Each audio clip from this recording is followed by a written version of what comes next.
Join us for lively discussion about the A-State community. Each week, we'll meet with a variety of faculty, staff, and students to discuss all things Arkansas State University. Live from the ASU-TV studios in the School of Media and Journalism, this is A-State Connections.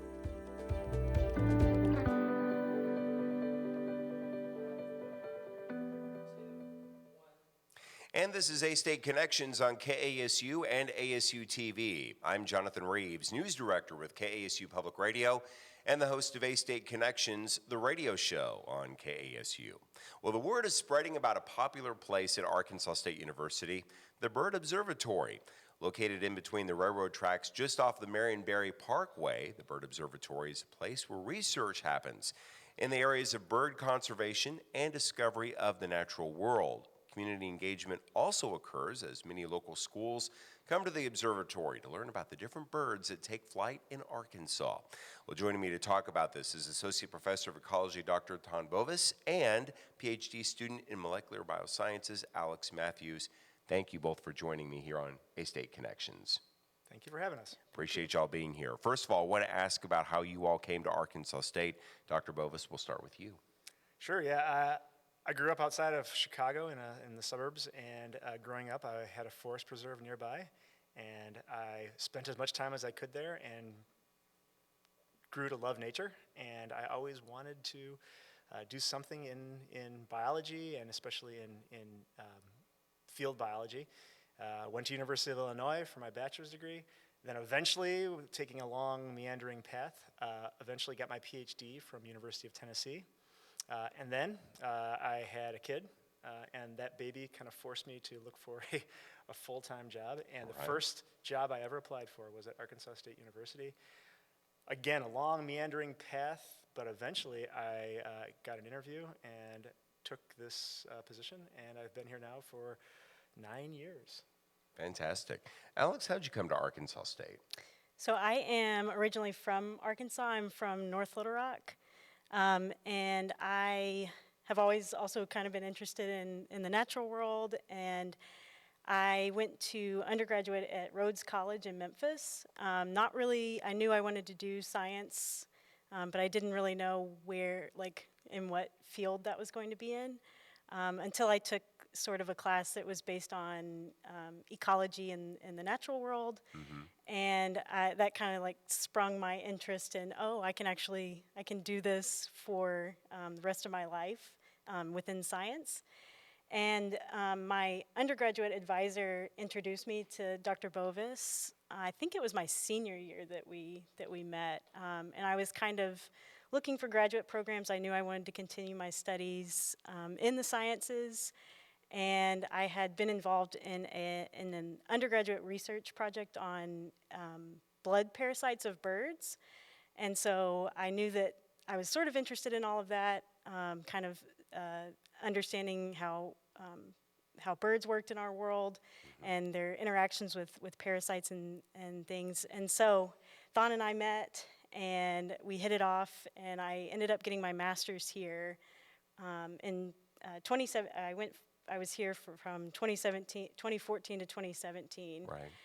And then I decided to take a research lab manager position in Texas for a couple years, and knew that I wanted to come back for my PhD, and kind of looked all around at different PhD programs and decided that Arkansas State was the best place for me to come back and get my degree. And so I've been here working on my PhD since 2019. And you're getting close. Getting closer. Yeah. So here pretty soon we'll call you Dr. Matthews, but you're pretty close to that. Yeah. Dr. Bovis, I wanted to ask about the Bird Observatory. How did the Bird Observatory get started? So we started the Bird Observatory in 2016, I believe. So it's been around for about 7 years now. And the reason we started it were threefold. One, we wanted to get students close by experience handling birds, being able to catch birds, handle them, and learn the techniques for doing that. And that was both for graduate students and undergraduate students. Secondly, we wanted to have a place nearby that we could actually conduct our research. And so we have used the Bird Observatory for actual scientific research that publications have come out of, including the naming of the only species that I know of that's named after Jonesboro, which is a feather mite called Amarodectes jonesborensis. All of our specimens were collected at the Bird Observatory. And then third, we wanted to have a place where we could have community outreach that would involve students or adults coming to campus and engaging in some of the research with us and learning about birds with us. So for those three reasons, we started the Bird Observatory, and it's been going strong ever since. And what do you like most, Alex, about the Bird Observatory? I like that we get to go out in the fall, because a lot of the research that I'm mostly working on is mostly in the spring. And so I don't get out in the field as much during the fall. And the Bird Observatory, most of our outreach and the time that we spend the most there is during the fall season. So I like to be able to go out in the field during the fall and get to see these birds at a really critical time in their life. For a lot of the birds that we catch are migrating from their breeding grounds to their wintering grounds during the fall. And so that's like a really cool time for us to be out there and seeing birds that may not breed here, but they are passing through. So that's what I like most about it. So, Dr. Bovis, what is it about Arkansas and about this area that makes the Bird Observatory such a unique place? What is it about Arkansas that attracts different birds and species? So, I mean, Arkansas has a wide variety of natural habitats that the more diversity of habitats you have, the more species you're going to have. And so at the state scale, Arkansas has a lot of different habitats that can harbor a number of different species. But specifically the Bird Observatory, the thing that makes it kind of unique is that within the city, there's not a whole lot of places where you have a decent-sized area of natural-ish habitat, like the forest that we work in, where birds can stop over. And so when you have kind of islands of habitat, those places oftentimes concentrate birds. And so the Bird Observatory in the area that we work has both Arkansas state property and then next to it a private woodlot. And because of that, it kind of concentrates those migrants that are passing through. And so during the breeding season, you might not get a ton of things there, but once they start moving on their fall migration, they're going to pick those spots where there is enough resources, in this case the habitat and the insects that they're looking for, and the berries and fruits that they might eat as well. And so that is what makes this spot unique and allows us to do the work we do. Alex, when you're doing research with birds at the observatory, what are some of the specific things that you all are doing? What are you all looking for in your research? So it's part of a bigger project. Sure. There's multiple projects that we do at the Bird Observatory, but one of the projects that we're involved in is the banding of these birds. And so we will catch the bird, put a unique band on it that's given to us by the U.S. government. And we take measurements of the bird, we will weigh them, we'll take the length of their wing, and that's all put into a larger database. That's people from around the world are putting data in there of the birds that they catch. So it's part of this bigger project to understand the movement of birds, and it's a long-term data set. Dr. Boas might be able to fill in some of the gaps of things that I'm talking about, but that's what we're looking for, is just their measurements. And for my project specifically, one of my projects is looking at the ectosymbionts that live on these birds. So we're also counting the number of feather mites that we find on these different birds and collecting them. As Thon kind of alluded to, we've collected mites that have been used for scientific publications, and we've discovered new species of mites at the Bird Observatory. So there's a lot of different projects that are part of long-term research projects there. Anything else you'd like to add on that, Dr. Bovis? Yeah, so just elaborating a little further on Alex's point about the banding. When we catch a bird and we put a unique band on it, anyone else in the world that recaptures that bird will be able to tell where that bird came from. And any bird we catch that came from somewhere else, we would be able to tell where that bird came from. And so you can get all sorts of potentially really neat information about movements of birds over long, long distances. And we can also see all sorts of different things about physiology, These birds are preparing to migrate, and so we can look at their health and how much fat they're putting on, which is the primary energy source they use when they're migrating. And so we can see these processes occurring in real time as these birds are preparing to migrate or while they are in the midst of migration. And all that data becomes available to any researcher that wants to use it, again, as Alex mentioned, around the world. And the benefits for that is just, I guess learning species or learning trends or those kinds of things? Yep, yeah, and so we can use the data that we collect, not just us, but all the other bird banders that are out there around the U.S. and beyond, to understand how populations are changing, how movement might be changing with things like climate change, how health or condition of birds might be trending in one direction or the other, and then we can use that information to understand why some species might be declining, some species might be increasing, and then hopefully the goal would be to then try to find solutions to any problems that we can detect from those data.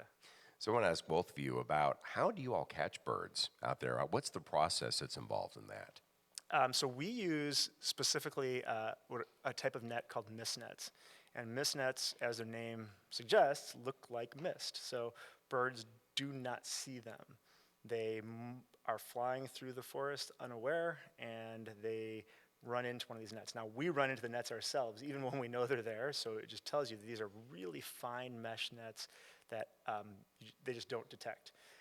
We do use some lures as well sometimes, if there's certain species that we are hoping to capture.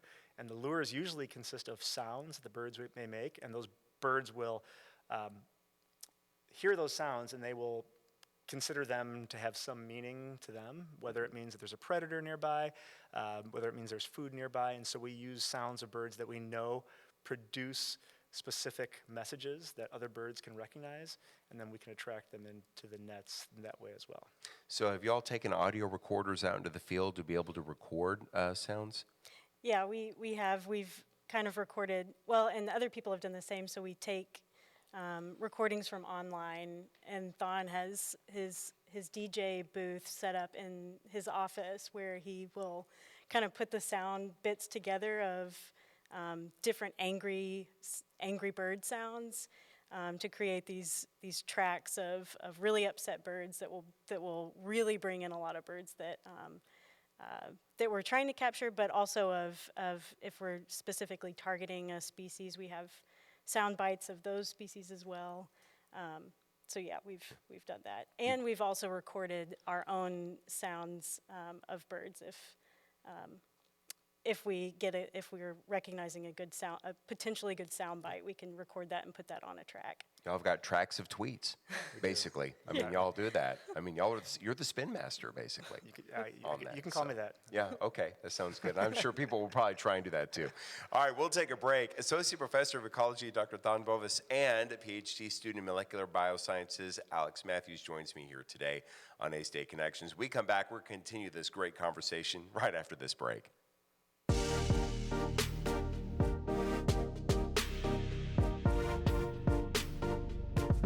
ASU-TV, shows like Red Wolf Roundtable, ASU-TV News, Westside Football, and more. Gain real-life experience while doing what you love. Get involved with ASU-TV today.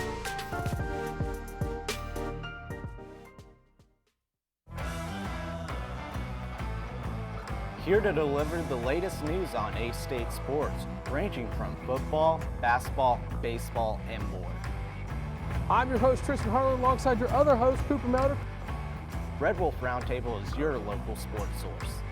Tune in to Red Wolf Roundtable to get your fix on sports talk and news.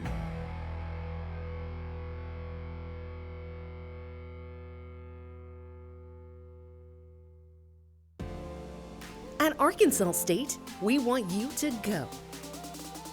Go where learning soars, takes flight, and rockets ahead.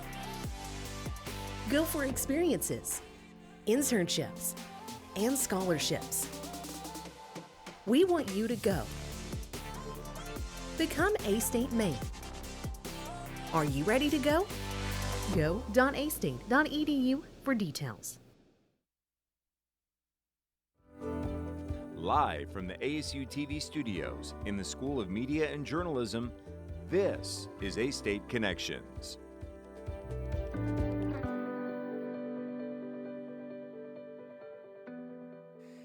And welcome back to A-State Connections on KASU and ASU-TV. Joining me today is Associate Professor of Ecology, Dr. Thon Bovis, and PhD student in Molecular Biosciences, Alex Matthews.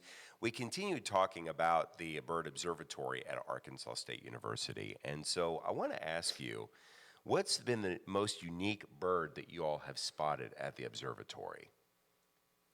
So, very good question. Is that for me or for Yeah, okay. I'll go first. either one. and she Yeah, can jump in. absolutely. So we do both banding and capturing our birds, and then we also just observe birds that are still wild and not captured there. So we could have kind of two answers, but I'll start with ones that we've actually caught.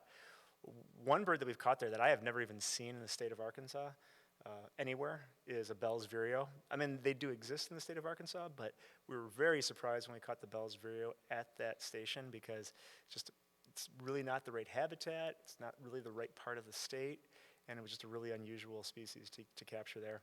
And the second one I'll mention is one that that aren't really unusual overall, but having them on campus is pretty cool, and those are rusty blackbirds. And rusty blackbirds are a really rapidly declining species that we're still not entirely sure what's been causing their decline, and we can have big flocks of them sometimes at the Bird Observatory. We never caught a rusty blackbird because we don't set up the nets during the time of the year they're here, but they use that spot pretty regularly, so it's pretty cool to have them there. Alex, your thoughts? Yeah, well, one of the coolest birds that I think that we've caught is called a yellow-bellied flycatcher. This is part of a group of species that is really difficult to tell apart just by looking at it. And so you have to take really fine measurements. And so we sat there with the bird, taking all these different measurements of more than just like the wing that we normally do, but of the bill, of a number of other of measurements that we had to take in order to identify this bird as a yellow-bellied flycatcher. So that was really exciting, just to kind of have that mystery in our hand and then be able to uncover that. And one of my favorite birds at the Bird Observatory that we haven't caught, I think we've tried, but was the green heron. There's a few little ponds, which also aren't super rare, but I just get excited when they're around. But there's these small ponds kind of in the Bird Observatory, and it likes to hang out over there. I don't think we saw it this year, but last year. It's pretty dry. Yeah. So Alex, whenever you're able to see those birds that you just haven't seen, because some you're going to see a lot, but then you see some rare ones. What are your thoughts when you're able to see those? I get super excited. I start to think about, okay, how does this bird, where is it normally? I kind of immediately go to its range, its normal range map, and where does it breed? Is it migrating through here, or is it coming to stay for the winter? So I just get really excited in thinking about the biology of the bird itself, of that species. Dr. Bova says we near the end of the fall migration, which birds frequent the A-State campus in the wintertime? So yeah, we'll get a kind of an influx of northern breeders that will then spend the winter here, and so species that will breed and spend the summer all the way up in northern Canada or in Alaska will then come down to Arkansas to spend the winter. And so some of the cool species that we get here in the winter are a species of warbler called a yellow-rumped warbler, and in the winter and during fall migration, we'll get huge numbers of yellow-rumped warblers, which you can identify from the bright yellow patch that's on the lower back, which we call the rump. And so those are one of my favorites. Then we'll also get one of my favorite sounding birds on Earth. They don't sing a ton in the winter, but they do a little bit, and that's a winter wren. And winter wrens, again, breed much farther north, but they have an amazing sound. It sounds like a babbling brook, and so it's just it's a ton of high-pitched twitters and tweets that all get mixed together in a jumble that is really hard to explain. I'm probably doing a terrible job, but check it out, winter wren. Look it up and listen to one, because we'll get them here in the winter, and occasionally, if you're lucky, you'll hear them sing even in the winter. Yeah, the babbling brook was really a good way to be able to describe that, good. So that worked out great. I wanted to ask you all about, in the pandemic, bird watching became something. Everyone wanted to kind of go out into the wild and to be able to do that, just to kind of get out into nature. And so there was a lot of people who are out filming, doing photography, and many other things. And people are still doing that. It's something that really has kind of caught on. Tell us about, about why that's so popular in Arkansas, Dr. Bovis. So it's not a mystery to me because I've watched birds for a long time. But I remember when I first started watching birds, like Alex kind of mentioned, there's adrenaline. There is a rush of excitement that you feel when you see a bird for the first time. And when you first start birding, every single bird is new. And so I'm guessing that people probably were feeling those same feelings that I did when I was 10 and 11 years old when I first started bird watching. But when you see a bird for the first time through a good pair of binoculars in particular, you suddenly realize, like, whoa, now I know why there's people that do this sort of thing. You might have been like, well, what's the big deal about watching birds? But you look through some binoculars at a brilliantly colored bird, and it's really hard to not be amazed, impressed, fascinated, and wanting to see what that next bird might look like as well. And so it's not a surprise to me that people got interested in it. And to me, it's a surprise it took them that long to figure it out. But I'm really excited that there's more bird watchers now. There's all sorts of really cool research that shows that it's not just a fun activity. It's actually really good for mental health. It's really even good for physical health. And getting out in nature and spending time watching birds. Everyone should do it. Which kind of leads to the community outreach aspect of the Bird Observatory. And Alex, I know one thing that you really have enjoyed is being able to get school groups out there to be able to kind of work with kids about that. Well, tell us, about that, about how you all work with schools and how you all are working with the public to be able to continue with the community outreach base that Arkansas State has at the Bird Observatory. We have an avian ecology club that we send out sort of the schedule of when we're opening the bird observatory for banding specifically, but the observatory is open, year round. You can walk over there anytime and go look for birds and watch birds. And sometimes you'll see cars, lined up along the railroad, and people will wonder, well, what's going on over there? And they'll just come drop in sometimes. But it is really good for the community to come out there and to see these birds close up, because as Thon was saying, if you're watching birds, you may not get like that good of a look at them, and so it's like, what's the big deal? But once you either get a good pair of binoculars or see a bird in the hand, it makes a huge difference in terms of like your appreciation and awe of these organisms. In terms of the community, the students and Thon and other professors, they'll tell their friends about we're opening the banding station. You can come out and come check things out. But in terms of, so that kind of gets sort of the adult group. But in terms of the school groups, Thon may be able to better answer that as he's more plugged into the elementary schools here. Yeah, it's mostly word of mouth. Different teachers hear about both homeschooled and formal normal school students, and they contact me and they ask, hey, can we come out and see them? Or they ask sometimes, can we come to their class as well? Obviously, that's not quite as elaborate of an experience for the students, but sometimes it's easier for us to go to them, and so we can go to them. Can't bring live birds to them, but we can bring stuffed birds that we have in our museum as well. And so we do some outreach where we actually go to the schools, but any teachers out there listening, or any teachers that are interested that want to schedule a visit, get in touch with me, and I'm easy to find on the internet, and we would love to have you out there. We had a class, it was actually a gifted and talented class from a couple schools in Jonesboro out there a couple weeks ago. Yeah, a couple weeks. And we had about 30 students out there. And it was so cool to see the kids, how excited they got every time we caught a bird, or even just talking about birds. Every time a bird flew by. Time a bird flew by, like, there's a bird, and we couldn't even.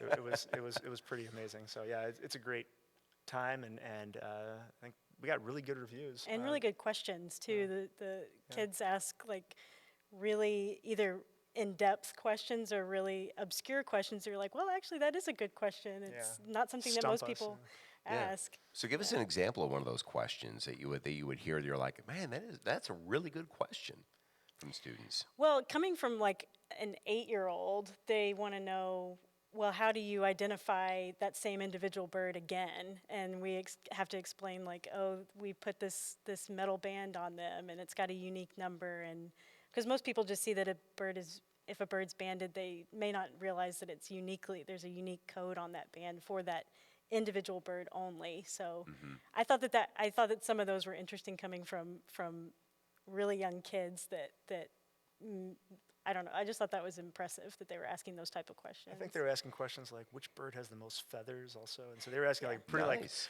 like it was like, I think I know the answer, but don't quote me on this.